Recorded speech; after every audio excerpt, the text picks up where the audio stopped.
안녕하세요, 여러분. 오늘은 왜 시스템은 돈으로 살 수 없을까? 라는 흥미로운 주제를 함께 탐구해 보겠습니다. 이 이야기는 우리 주변에서 흔히 볼 수 있는 국가나 기업의 성공 비결에 관한 거예요. 보통 우리는 돈이 많으면 뭐든지 할 수 있다고 생각하죠? 기술을 사고, 기계를 들여오고, 사람을 고용하면 경쟁력이 생긴다고요. 하지만 현실은 그렇게 간단하지 않아요. 왜냐하면 진짜 강한 기반, 즉 시스템이라는 건 돈으로 살 수 없기 때문이에요.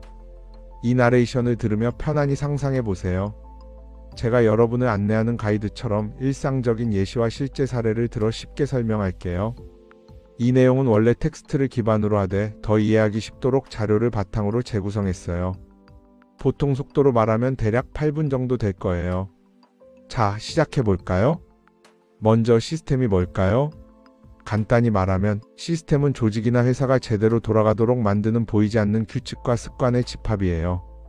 예를 들어 집에서 요리를 할 때요. 재료와 도구는 돈으로 살 수 있지만 가족이 함께 요리하는 방식, 즉 누가 재료를 썰고 누가 불을 조절하고 문제가 생기면 어떻게 고치는지 그건 오랜 시간 쌓인 경험이에요. 회사나 나라에서도 마찬가지예요. 기계나 기술은 돈 주고 사오면 되지만 그걸 어떻게 운영하고 문제가 생겼을 때 어떻게 대처하는지 그 운영 체계가 시스템이죠. 왜 이 시스템이 돈으로 살 수 없을까요? 이유는 간단해요. 시스템은 설계도가 아니라 시간이기 때문이에요. 돈으로 최신 기계를 사면 바로 쓸 수 있지만 시스템은 실패하고 고치고 사람 바뀌고 위기 넘기면서 서서히 쌓여요. 마치 나무가 자라는 거예요. 씨앗 심고 물 주면 되지만 튼튼한 나무가 되려면 햇빛과 비와 바람을 견디는 시간이 필요하죠. 실제 사례를 들어보죠. 토요타 자동차 회사의 토요타 생산 시스템 TPS가 대표적이에요. TPS는 린 생산이라고 불리는 방식으로 불필요한 낭비를 줄이고 효율을 극대화하는 시스템이에요. 많은 회사들이 이걸 따라하려고 돈을 쏟아부었어요. 컨설턴트 고용하고 소프트웨어 사고 공장 설비 바꾸고요. 하지만 대부분 실패했어요. 왜 그럴까요? TPS는 단순한 도구나 매뉴얼이 아니에요. 토요타가 수십 년 동안 공장에서 일어나는 작은 문제들을 하나하나 해결하며 쌓아온 경험의 산물이기 때문이에요. 예를 들어 토요타는 직원들이 문제를 발견하면 바로 생산 라인을 멈추고 고치는 문화를 만들었어요. 이건 돈으로 사는 게 아니라 실패를 두려워하지 않고 배우는 태도를 오랜 시간 키워야 가능하죠. 다른 회사들이 TPS를 복사하려다 실패한 예가 많아요. 서구 자동차 회사들, 예를 들어 GM이나 포드가 1980년, 90년대에 TPS를 도입하려 했어요. 수억 달러를 투자해서 공장을 바꾸고 일본 컨설턴트를 불렀죠. 하지만 결과는 생산성은 오르지 않고 직원들의 저항만 커졌어요. 이유는 TPS가 토요타의 문화와 맞물려 있기 때문이에요. 토요타는 위기가 올 때마다, 예를 들어 2008년 금융위기나 2011년 지진이 왔을 때 시스템을 더 강화했어요. 반면 다른 회사들은 단기적으로 비용만 줄이려다가 장기적인 학습을 놓쳤어요. 이처럼 시스템은 돈으로 복사할 수 없어요. 각 회사의 역사와 경험에 맞게 자라야 하죠. 이제 원래 이야기로 돌아가 보죠. 시스템이 쌓이는 과정은 문제와 폭구의 반복이에요. 잘 돌아갈 때는 시스템이 필요 없어 보이지만 고장이 나거나 사람이 바뀌거나 위기가 오면 진짜 가치가 드러나요. 마치 자전거 타기예요. 처음엔 넘어지면서 배우죠? 넘어지지 않고 타는 건 돈으로 사는 기술이 아니라 수많은 넘어짐으로 쌓인 균형 감각이에요. 예를 하나 더 들어볼까요? 항공산업의 안전 시스템이에요.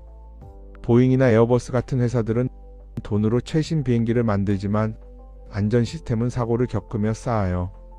1970년대부터 항공사들은 작은 사고 하나하나를 분석하고 매뉴얼을 업데이트해요. 이게 쌓여서 오늘날 비행기가 가장 안전한 교통수단이 됐어요. 만약 새로운 항공사가 돈으로 이 시스템을 사려 한다면 불가능해요. 왜냐하면 그건 수십 년의 데이터와 교훈으로 만들어진 거니까요. 비슷하게 스위스 시계 산업도 마찬가지예요.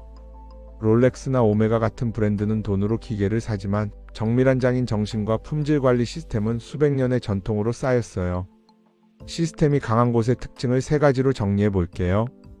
첫째, 사람이 바뀌어도 일이 이어져요. 예를 들어 맥도날드 같은 프랜차이즈를 생각해 보세요. 직원이 자주 바뀌지만 햄버거 만드는 과정은 항상 같아요. 이건 표준화된 시스템 덕분이에요. 둘째, 문제가 생겨도 책임이 사라지지 않아요. 시스템이 약한 곳은 문제가 터지면 서로 탓만 하죠. 하지만 강한 시스템은 누가 잘못했나 대신에 어떻게 고칠까에 초점을 맞춰요. 셋째, 누가 빠져도 공정이 무너지지 않아요. 뛰어난 개인이 아니라 역할이 중요해요. 그래서 시스템 강한 회사들은 영웅을 만들지 않고 모두가 교체 가능한 부품처럼 작동하도록 해요.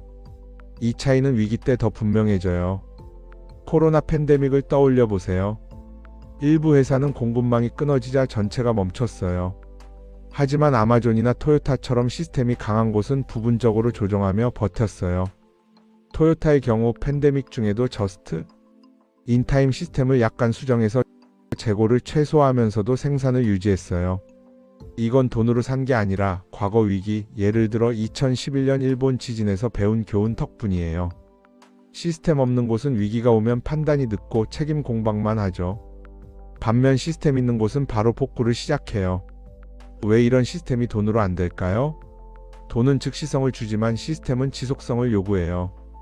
많은 나라가 같은 기술을 도입했지만 결과가 달라요. 예를 들어 중국이나 한국이 반도체 산업에 엄청난 돈을 투자했어요. 하지만 미국의 인텔이나 대만의 TSMC처럼 안정적으로 운영되지 않는 경우가 있어요. 이유는 TSMC는 1980년대부터 작은 실패를 쌓아 시스템을 만들었어요. 반면 급하게 돈으로 따라하려는 곳은 기반이 약해요. 앞으로의 경쟁은 기술이 아니라 시스템의 경쟁이 될 거예요. AI나 로봇 같은 기술은 돈으로 살 수 있지만 그걸 어떻게 운영할지, 에러가 날 때 어떻게 고치고 윤리적으로 어떻게 관리할지 그 시스템이 핵심이에요. 구글이나 애플이 강한 이유도 이거예요. 돈 많아서가 아니라 오랜 시간 쌓은 혁신 시스템 때문이죠. 마지막으로 시스템은 시간의 산물이에요. 한 번에 만들 수 없고 여러 번의 실패를 견디며 쌓여요. 우리가 조용하지만 강하다고 느끼는 나라나 회사, 예를 들어 독일의 제조업이나 싱가포르의 행정 시스템, 그 뒤엔 보이지 않는 구조가 있어요.